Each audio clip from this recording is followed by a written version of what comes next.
사도신경으로 신앙 고백 드리도록 하겠습니다. 나는 전능하신 아버지 하나님, 천지의 창조주를 믿습니다. 나는 그의 유일하신 아들, 우리 주 예수 그리스도를 믿습니다. 그는 성령으로 잉태되어 동정녀 마리아에게서 나시고 본디오 빌라도에게 고난을 받아 십자가에 못 박혀 죽으시고 장사된 지 사흘 만에 죽은 자 가운데서 다시 살아나셨으며 하늘에 오르시어 전능하신 아버지 하나님 우편에 앉아 계시다가 거기로부터 살아 있는 자와 죽은 자를 심판하러 오십니다. 나는 성령을 믿으며 거룩한 공교회와 성도의 교제와 죄를 용서받는 것과 몸의 부활과 영생을 믿습니다. 아멘.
사랑의 하나님, 이곳에 모여 하나님을 예배하게 하신 감사드립니다.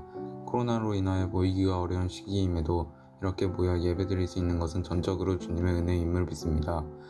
온라인으로 예배드리는 친구들에게도 이곳과 동일한 은혜를 부어주세요. 한 주간 살아오면서 지은 모든 죄악들 주님 앞에 내려놓사오니 이 시간 예수님의 존귀하신 보혈의 피로 깨끗하게 씻어주시고 정결한 모습으로 주님 앞에 나아갈 수 있도록 허락하여 주세요. 귀한 전수사님 단위에 세워주셨습니다. 말씀 선포하실 때 하나님께서 권능을 더하시어 모든 이가 듣는 귀가 열려 말씀으로 무장되어질 수 있도록 하시고 한 주간 살아갈 때 버텨내고 살아낼 수 있는 힘과 위로가 되어질 수 있도록 하여 주세요. 하나님의 말씀이 말씀되지 못하고 있는 현 시대 가운데 말씀대로 살아갈 수 있는 영적인 능력을 갖춘 고등부 학생들 다 되어질 수 있도록 하여 주세요. 이 모든 말씀 존귀하신 예수님의 이름으로 기도하였습니다. 아멘.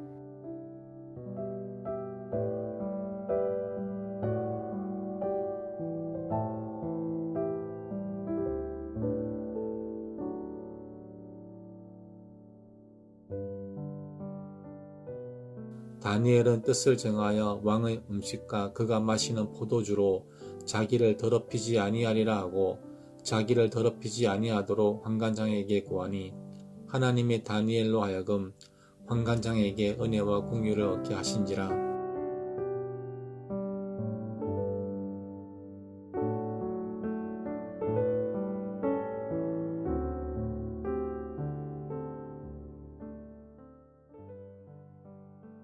여러분, 무엇이 성공이라고 생각하나요? 유튜브 구독자 10만 명 이상, 좋은 내신 등급, 돈을 많이 버는 것, 꿈을 이루는 것, 여러 기준들이 있을 것 같습니다. 그런데 우리가 속고 있거나 혹은 잘못 이해하고 있는 것 중 하나가 성공의 기준인데, 대체로 현대사회에서는 성공의 여부를 가늠하는 그 기준이 돈인 것 같습니다. 한번 상상을 해볼까요? 오늘 말씀의 주인공은 다니엘이라는 인물입니다. 다니엘은 포로로 끌려가긴 했지만 비참하게 끌려간 것이 아니라 당시 세계 최강의 국가였던 바벨론의 왕의 그 비서로 뽑혀가는 것이었습니다.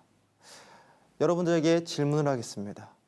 다니엘은 성공한 인생인가요? 아니면 실패한 인생인가요? 훗날 다니엘은 바벨론 제국의 세 번째 서열까지 지위가 올라갑니다. 그리고 시간이 흘러 바벨론이 메디아와 그 페르시아에 의해 멸망한 후에도 그 페르시아의 2인자, 이 총리의 자리까지 세워졌죠. 다시 한번 또 질문을 하겠습니다. 다니엘은 성공한 인생인가요? 아니면 실패한 인생인가요? 여러분들의 판단의 기준은 무엇인가요? 참 다니엘만큼 현대시대에 살아가고 있는 우리들에게 많은 것을 생각하게 하는 성경 인물은 없다고 생각됩니다. 다른 예를 하나 들어볼까요? 세례 요한은 제대로 된 옷 한 벌 없이 낙타가죽을 옷으로 지어 입고 광야에 지냈습니다. 동물 먹이로나 쓰이는 지엄나무 열매와 바닥에 떨어진 대추야자를 주워 먹으며 생활했죠. 또 사회적으로 고위직에 있었으며 사람들에게 인정받고 잘 나가던 사도 바울은 예수님을 만나고 회심한 후에 모든 사회적 지위와 어마어마한 기득권을 포기하고 전도자로서 선교사로서 살아가면서 매맞고 쫓기고 심지어 복음을 전하다는 이유로 감옥에 가는 일도 겪었습니다. 그런데 우리는 세례 요한이나 사도 바울을 실패한 인생이라고 평가하지 않죠. 우리의 성공의 기준은 무엇입니까? 성공과 실패를 판단하는 기준은 도대체 어디에 있는 것입니까? 여러분들의 판단의 기준은 무엇입니까? 오늘 본문 다니엘서 1장 8절을 보면 포로로 끌려간 다니엘이 뜻을 정하는 장면이 나옵니다. 무엇을 위한 뜻을 정합니까? 8절 뒷부분을 보면 자신을 더럽히지 아니하려는 목적으로 왕이 하사하는 고기와 포도주를 먹지 않기로 뜻을 정하죠. 여러분, 고기 좋아하죠? 그렇다면 고기를 먹으면 내가 더러질까요? 오히려 기분이 좋죠. 더군다나 왕이 먹는 고기라면 얼마나 질이 좋겠습니까? 그런데 다니엘은 그것을 먹을 때 자신이 더럽혀진다고 생각을 했어요. 왜일까요? 포로라서? 적국의 왕이 주는 것이라 자존심이 상해서 그런 것일까요? 아닙니다. 당시에 왕에게 드려지는 최고의 음식들은 왕의 음식이 되기 전에 먼저 신들에게 바쳐야 했습니다. 또한 바벨론의 신에게 바쳐지는 고기들은 모세의 율법에 정한 그 정결한 음식들, 즉 짐승들로 바쳐졌던 것이 아니었고 하나님이 정해주신 방법대로 잡은 것이 아니었으므로 이스라엘의 율법에 따르면 부정한 고기였죠. 이런 음식들을 먹는다고 해서 함께 있던 이들 중에 과연 다니엘을 욕할 수 있고 비난할 수 있는 사람이 얼마나 있었을까요?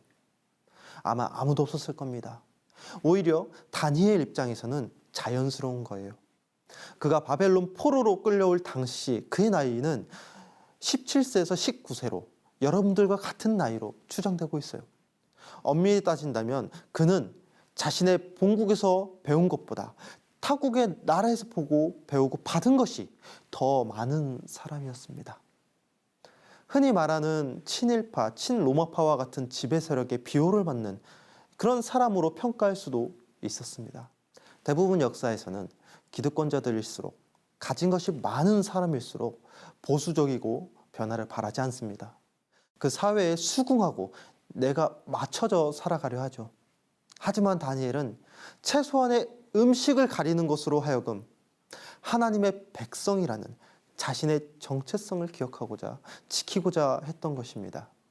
아까도 말씀드렸지만 다니엘은 현대시대에 살아가는 신앙인들에게 참 많은 것을 상징하는 인물입니다. 코로나 이전 청소년 청년 캠프에서 가장 많이 언급되어진 인물이죠. 그런데 이런 생각을 해보았습니다. 내가 그동안 보았던 다니엘은 어떤 인물이었을까? 다니엘과 같은 다음 세대가 되기를 소망했는데 내가 바라본 다니엘은 대제국의 총리까지 올라온 다니엘을 본 것일까? 아니면 신념을 지키기 위해 무모해 보일 정도로 가지고 있던 기득권을 포기하면서까지 하나님의 백성이란 정체성을 선택한 다니엘을 보며 소망했던 것일까? 반성하게 되죠. 그러나 반성으로 끝나서는 안 됩니다. 오늘 본문을 통해 우리가 보아야 할 진정한 복음의 메시지는 나의 마음이 주님의 마음이 되었을 때 비로소 나의 삶이 변화되고 우리 사회의 개혁이 시작된다는 것을 말이죠. 다니엘은 두려웠을 겁니다. 지극히 인간적인 것이죠. 그러나 그가 뜻을 정하여 나아갈 때 하나님은 소년의 마음을 굳세게 하시고 환관장에게 말할 용기를 주었습니다. 하나님의 마음을 품기 전에는 거대한 바벨론이 두렵게만 느껴졌을 것이지만 하나님의 마음을 자신의 뜻으로 정하자 하나님은 다니엘을 사용하기 시작하셨고 그가 하나님의 일을 할 수 있도록 그 어려움을 제거하셨습니다. 오늘 본문 8절을 시작으로 이스라엘의 제2의 엑소더스, 출애굽기가 시작된 것이죠. 무엇을 통해서요? 다니엘의 부와 지식과 명예와 그의 높은 사회적 지위로 인해서요? 아니요. 다니엘이 뜻을 정하여 그가 뜻을 정했을 때 이것을 기점으로 시작된 것입니다. 이는 그의 뜻이 아닌 하나님의 마음이었기에 정할 수 있었던 것이죠. 만약 이 뜻이 나의 의지였다면, 나의 공로였다면 다니엘, 그는 결단코 그 뜻을 정하지 못하였을 겁니다. 그렇게 다니엘이 뜻을 정한 이 사건은 믿음이 없는 이들에게는 성공에 있어 불필요한 기적이고 미련한 것이지만 믿는 우리들에게는 성공의 기준이 되어야 하는 것이죠. 이로 말미암아 우리는 스데반의 순교를, 사도 바울의 회심을, 더 나아가 예수 그리스도의 십자가의 대속함을 찬양할 수 있는 것입니다. 비록 이후에 유다 백성들은 70년의 시간을 바벨론에서 포로로 살아가게 됩니다. 그러나 역사는 흐르고 변하여 수많은 제국들이 멸망하고 사라져갔지만 다니엘은 그 한 인간의 작은 뜻으로 하여금 이스라엘 민족은 마침내 포로 생활로부터 해방되게 됩니다. 그러니 우리는 보아야 합니다. 다니엘의 외적 가치가 아닌 그가 품은 하나님의 마음을 말이죠. 다니엘이 뜻을 정함으로 말미암아 이스라엘 백성들이 포로에서 노예에서 자유인이 되었던 것처럼 우리가 다니엘과 같은 뜻을 품었을 때 우리를 구속하는 그 죄로부터 그 억압으로부터 그 사회의 부조리로부터 우린 진정한 노예에서 자유인이 될 수 있습니다. 구원을 얻을 수 있음을 알아야 합니다. 오늘날 시대와 다니엘 시대하고의 시간의 격차는 5,000년이지만 그럼에도 불구하고 오늘날 오징어 게임이라는 드라마가 세상에 큰 공감대를 형성하여 많은 인기를 누리고 있는 것처럼 시간이 흘러도 변하지 않는 불변의 법칙이 있습니다. 역사는 반복되고 반복된 역사 속에서 진정한 가치는 물질이 아니라는 것을 말이죠. 그리고 오늘날 많은 이들이 지금의 시대에 문제가 있음을 성공의 기준이 잘못되었음을 느낀다는 것을 오징어 게임 신드롬을 통해서 반증하고 있다고 봅니다. 어쩌면 진정한 복음의 가치가 그 복음의 가치가 빛을 발하고 요구되는 시대가 지금 우리가 살아가고 있는 우리의 삶의 현장이 아닐까요? 변하지 않는 불변의 법칙, 그것은 바로 복음의 가치입니다. 하나님은 역사를 주관하시고 지금도 이루어가고 계시는 분이시며 뜻을 정하시어 세상과 타협하지 않고 믿음의 순결을 지켜내고자 결단하는 이 하나님의 마음을 품고 하나님의 나라를 이루어가려는 소망을 품은 여러분들을 지금도 부르고 계십니다. 사랑하는 고등부 여러분, 우리는 하나님의 동역자들입니다. 하나님은 우리를 통해 이 일을 이루고자 하십니다. 악한 것을 끊으시고 몸과 마음을 깨끗하게 지키시며 악의 유혹을 뿌리치시고 세상 가운데서 하나님의 뜻을 정하십시오. 그러면 하나님은 여러분을 통해 민족을 구원하시고 세계를 회복시킬 것입니다. 다니엘과 같이 뜻을 정하시는 믿음의 용사 되길 간절히 축원합니다. 우리 함께 기도하겠습니다. 사랑해 주님 감사합니다. 오늘 다니엘의 뜻을 통하여 이스라엘 백성들이 노예에서 억압받은 자들에서 자유인이 되었던 것처럼 지금 우리를 억압하고 있는 수많은 외적인 내적인 그 죄악들로부터 우리 사회의 부조리로부터 우리를 구속하는 세상의 물질의 가치로부터 우리가 진리 안에 자유함을 느끼게 하여 주시옵소서. 참된 구원은 물질에 있는 것이 아닌 세상의 가치에 있는 것이 아닌 하나님의 마음에 있음을 하나님의 뜻에 있음을 하나님의 복음의 가치에 있음을 우리가 이 말씀을 통하여 선포하게 하여 주시옵소서. 다니엘은 세상에 볼 때 작은 인간 한낱 미물에 불과한 지극히 작은 존재지만 그 존재가 세상에 볼 때 작은 뜻이라 보이는 그 뜻을 품을 때 그 뜻은 다니엘의 뜻이 아닌 하나님의 뜻, 하나님의 마음임을 우리가 보았기에 그것은 세상을 이겨내는 힘이요 세상을 굴복시키는 복음의 가치요 십자가의 거룩한 보혈임을 우리의 시간 선포하게 하여 주셨고 우리가 다니엘의 사회적 지위와 명예와 부를 보는 것이 아닌 그가 그 속에서 하나님을 지키고자 하나님의 정체성을 지키고자 하나님의 마음을 품고자 했던 그 신앙을 우리가 성공의 기준으로 삼게 하여 주시옵소서. 지금도 이 땅에 슬퍼하고 괴로워하고 힘들어하고 있는 모든 영혼들이 신앙인들이 믿음이 없이 방황하고 있는 그 수많은 영혼들이 다니엘과 같이 하나님의 마음을 품어 세상을 바라보게 하여 주시옵소서. 그리고 세상에 선포하게 하여 주시옵소서. 하나님의 사랑은 영원 불면한 가치이고 진리임을 선포하는 귀한 예배 시간 되게 하여 주셨고 우리 사랑하는 고등부 되게 하여 주시옵소서. 언제나 함께함을 믿사오며 이 모든 기도 예수 그리스도 이름으로 기도드립니다. 아멘.